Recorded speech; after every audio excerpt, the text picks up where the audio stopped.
only been 1 year, but the sequel of Valve's hit shooter Left 4 Dead is already available. Should you be happy, furious, or mildly confused? Well, if you're a Left 4 Dead fan, the good news is that Left 4 Dead 2 is pretty much better in every way.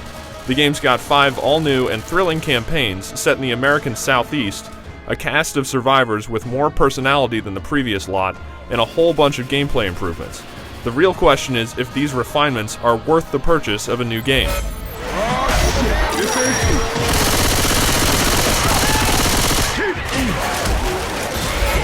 Like the first game, Left 4 Dead 2 is made for fans of all things zombie-related, and people who like to kill zombies.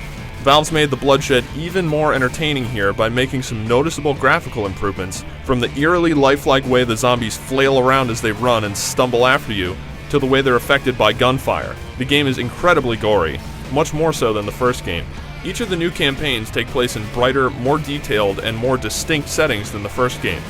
The Dark Carnival campaign is a standout, mostly because of its frantic roller coaster sequence and a defense on a concert stage while rock music blares in the background.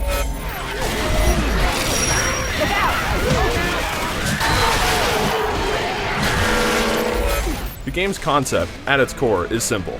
You play as one of 4 human survivors who need to fight through a horde of zombies to get to the end of a level.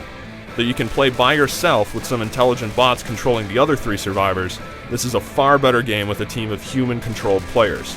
A number of new weapon models have been added into the sequel as well, though many of them feel really similar. Really, the big feature here are the melee weapons.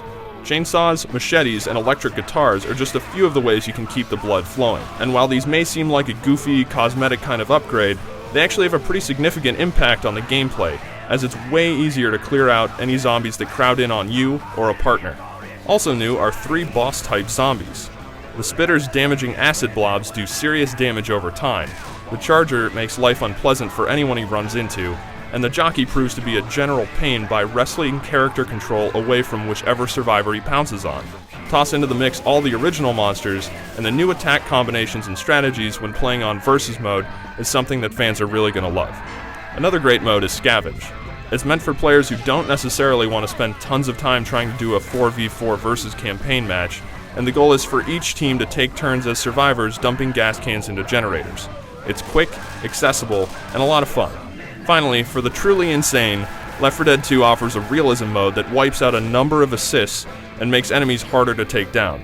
In other words, it's a way to make the game even harder than the expert mode. You'll need something akin to military-level communication and coordination to get through this one alive.